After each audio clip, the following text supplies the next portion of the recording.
Welcome to the Life of a Marketer podcast. On today's podcast, I have Ellis. And Ellis, as we normally do, I'm going to allow you to introduce yourself. Can you give us an overview about your business and why you got into it? Yes, sir. So, good morning. Thank you for having me on, Jared. I appreciate the opportunity. Um, I started a bathroom remodeling company probably about 6 years ago. Hmm. Um, One of the main reasons in which I got into the industry um, is actually a franchise. One of the main reasons I got into it because I was very intrigued by their franchise model, and I wanted to be able to not only help myself, but also, bring my family along on the ride with me. So I was able to do that based off their model, which allowed me to, hire my brother-in-law as like my installer and then, Hmm. have my do sales for me. I always had, a business background, business mindset. I have multiple degrees in business. So um, me owning my own company was always, the dream if I didn't, make it in professional sports. Um, so, I always knew that I had a goal in mind as far as the time frame in which I wanted to accomplish it. And, around that 2019 marker, that was just kind of, I guess, the time in which I felt, it was right, with everything that kind of has transpired throughout my career up until that point. The timing and everything just felt right. So man, I just jumped into it, and I mean, we've been chugging along ever since. Awesome. Awesome. So, I'm just curious, were you close at being a professional in sports? Yeah, so I played D1 ball. I went to school at got my letter at Houston State University. Then later transferred to North Texas. And I finished up, like a year or so at the University of Central Oklahoma. And man, I had some workouts here and there, from a professional standpoint, as well as also, the Canadian Football League as well. And, I got to probably about 24, 25, had an opportunity to go kind of to Canada. It's just a little too cold over there, man. So I was like, I think I'll just stay in the States. And, I was, with wife and two children at the time, as far as them being smaller, and I didn't really want to leave them behind. So I just went back and, got a master's degree and, worked my way through my career, which is human resources. So, I was human resource manager for a long time. Actually, I'm currently still am a human resource manager. So I do this is kind of my side business, I guess you would say. So it's Hmm. not full fledged, just 100%. Me just running it, full fledged. But um, like I said, I always wanted to be a business owner. So I felt no timing was right than the time in which I started back in 2019. That was a good time to start for sure. Pivoting a little bit, I'm going to ask you some questions. What is the biggest problem facing bathroom remodeling industry, and how are you solving that problem for yourself and your clients? Man, I think the biggest problem that we face now is just the investments in technology, to where, from a lead generation standpoint, we receive a lot more robo appointments uh, Mm. than usual. So that's been a real challenging piece within this industry as of late, just because I mean, time is money, and you miss out on money whenever you have appointments that show up as legitimate but they're not legitimate. So ways in which we're trying to combat that, from an industry standpoint, is just trying to put a little bit more parameters around it, making it a little bit more difficult to book appointments, in order to make sure that they're legitimate, as well as, I would say, it's just breaking down the stigma of kind of what the whole construction space is, as far as individuals maybe not being who they say they are. You know, whether it is, we come in and, we take a certain amount of money down and, you never hear or see from us again. So, those are always the challenges in which, we've kind of faced within the industry just because, I mean, there's so many individuals that, may not be particularly well versed in the field and maybe more handyman specific, and really can't, do the work. And, they kind of take advantage of certain individuals at times. And, it's just us being able to, put ourselves out there and be completely 100% honest and transparent, um, in order to alleviate some of that negative stigma that kind of comes with the industry. So, who is your ideal client, and what are the outcomes they can expect when they work with you? Man, my ideal client is, just someone that's, kind of like myself, just honest and transparent about what they want, as well as, just kind of have an understanding of how the process works. Um, so, I mean, ideally for me, it's just, an individual that, um, just like I said in the beginning, just that's just honest and transparent about, what they want. And, we're going to provide you our best. We're going to completely be 100% upfront from the beginning. We're going to give you an idea of what, each day would look like, as well as, you know, answer any questions in which you have, throughout the entirety of the process, as well as try to be, as present as possible. I'm an individual that, I pride myself on loyalty. So I try to be, loyal, to all my customers. I try to be available as much as possible. Like I'm not gonna, duck your phone calls or anything like that. I mean, man, I'm a grown man at the end of the day. So, if as well as I hold myself accountable to, mistakes if we make them. Which is rare, but mistakes do happen. I mean, we're all human. So, I'm not going to run or shy away from anything like that. We will, if we make a mistake, you can expect that we'll fix that mistake, as well as, um, we'll do everything in our power to, correct any wrongs that may have been done. So, we just try to uphold the highest level of customer service possible, um, and make sure that each individual that we come across, that, they're the priority at that moment in time. And, we just try to put out the best quality work that we can. Awesome. Awesome. So, what makes you unique in the way that you help your clients get the bathroom installed? What's unique about what you do? I'm interested in Yeah. hearing specifically about your franchise as well. Well, I think what makes us unique, just from a company standpoint, as well as, a franchise standpoint, is, um, this was a alternative to tile. So Mhm. it's solid surface walls or acrylic walls, whichever you prefer to utilize. Um, so it's unique in the way that all those patterns and colors in which we offer are actually imaged off of actual tile, stone, marble, and granite. So now you are able to get the same look and style of a tile. You just don't have to worry about the maintenance of it. So I think that's the most unique part about, um, going or utilizing a product such as ours is, you get away from a lot of the maybe heavy duty cleaning that you may have to do whenever you utilize tile, because, grout is porous and you got to really stay on top of it from a sealing standpoint and all those things. Mhm. Uh, and, it could lead to, moisture behind your walls, and which eventually seeps to your shower pan. And then, you have some leaking issues that you have to get addressed. So I think that's really the most unique part about, being involved in this business from that side of it. Um, I but gotta admit, I've never heard of the products. What is it called again?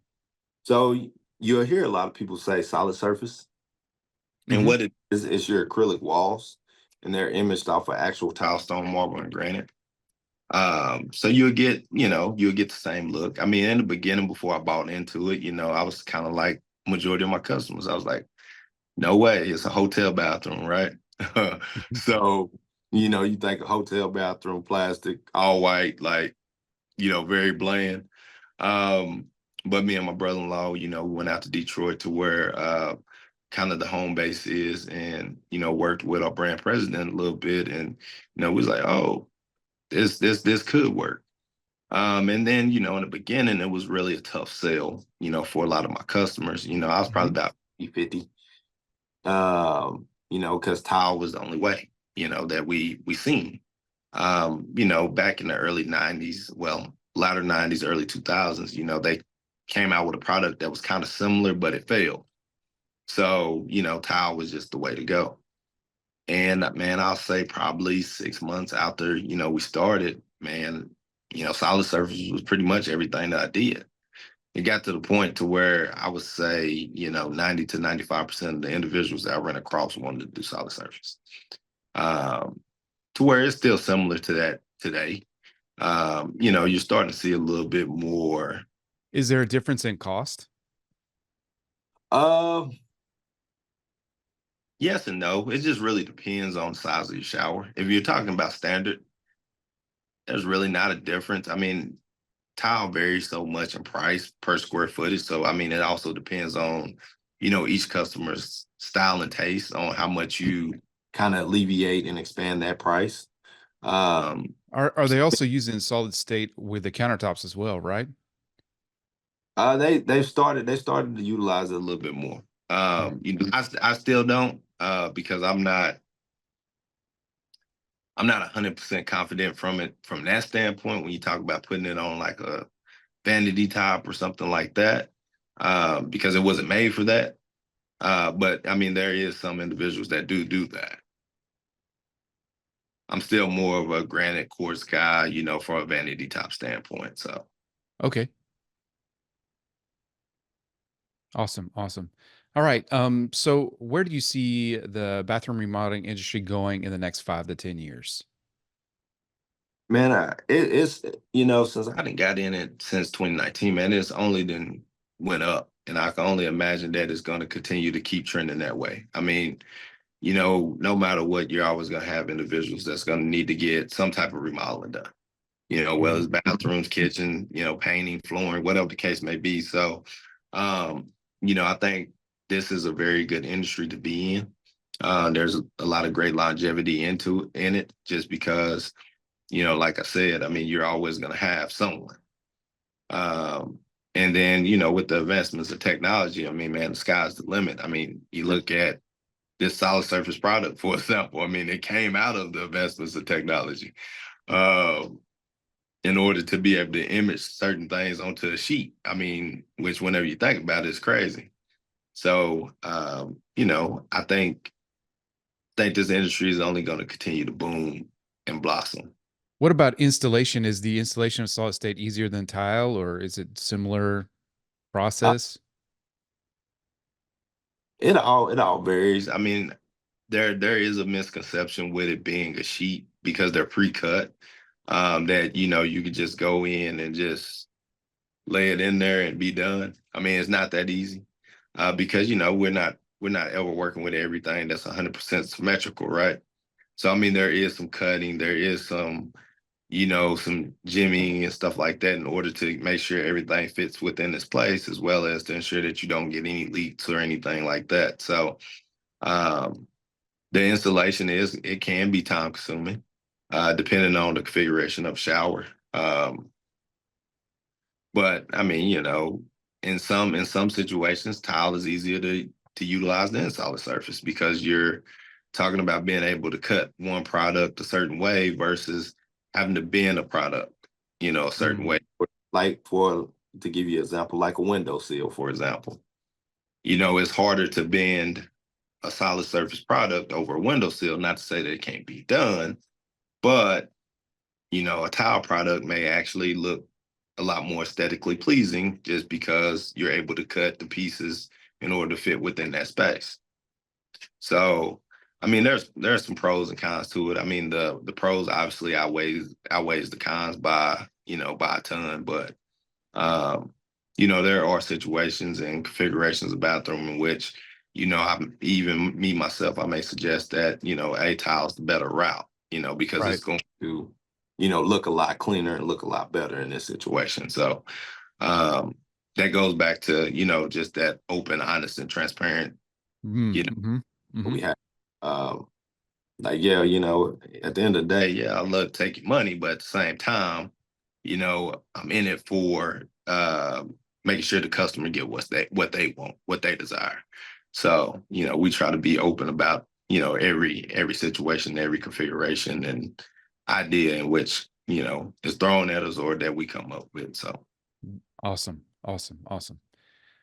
All right, one more final question for you that's, just for fun.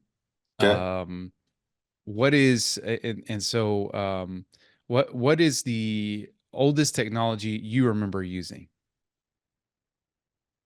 Oh man. Oldest technology I remember using.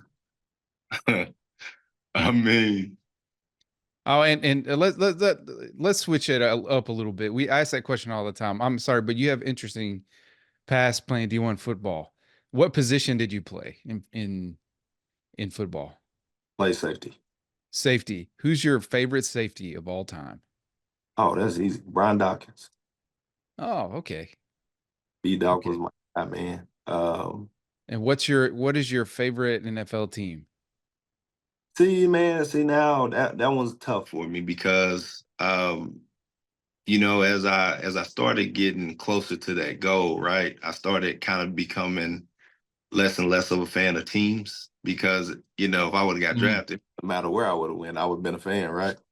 So as I started getting closer to that, man, I just kind of became fans of players and just, started having more of a deeper appreciation for the game. So I'm really not a fan of, a professional football team. Now, if you take me to college, then I'm a Texas Longhorns fan all day long. But I Oh, get a lot, okay. Okay.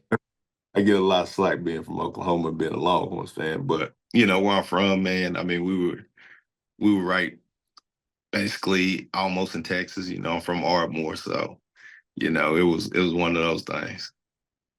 Okay. All right. Well, unfortunately, I'm a huge Cowboys fan because I grew up in the Oh, area.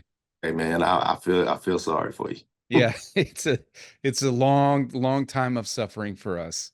But Every year is your year, right? do you like Darren Woodson? Oh yeah, yeah, man. Like all the guys from back in that era, man. I was huge fans of. You had D. Woodson, you had Charles Woodson, you had Ed Reed. I mean, the names could go on and on and on. Bob Sanders from the Colts. I mean, man, it's a lot of guys that played the safety position, man. That really influenced me, to play it. But Brian Dawkins was just my guy. He just the passion and the IQ, everything that he displayed, man, was bar's none. So shout out B Dog. All right. Awesome. Awesome. Awesome. Well, we keep a short podcast, so we're gonna end it here, Ellis. Thanks for a really interesting podcast. Thanks for being on. Do you want to share, though, real briefly, how can people contact you if they're interested in the solid state product? Well, if you want to find me, you could just type in the Google 5 Star Bath Solutions OKC, and our website and everything pop up, as well as you can follow us on Instagram at 5 star_OKC, and you can reach out to me there. So I mean, man, I'm all over the internet, so I'll be pretty easy to find. Awesome, awesome. So everybody, our podcast, we share it. If you didn't know, normally Tuesdays and Thursdays, we may start to share it on another day. We usually release it at around 11 something. You can catch us across social media. So you can watch this on, we will stream it on social media. Or you can subscribe to our YouTube channel at the Entrepreneur's Edge Podcast. Or if you'd like, you can email me, Jared, Jared, at Hive. like a beehive, lead, LEAD, marketing.com. I will put you on our email list, and you can receive this podcast every time that we release it. Ellis, once again, thanks so much for coming on the podcast. I definitely learned something today I did not know about solid state and its advantages. So thanks for coming on. And everybody, this has been an excellent podcast. Thank you, Jared. I appreciate it.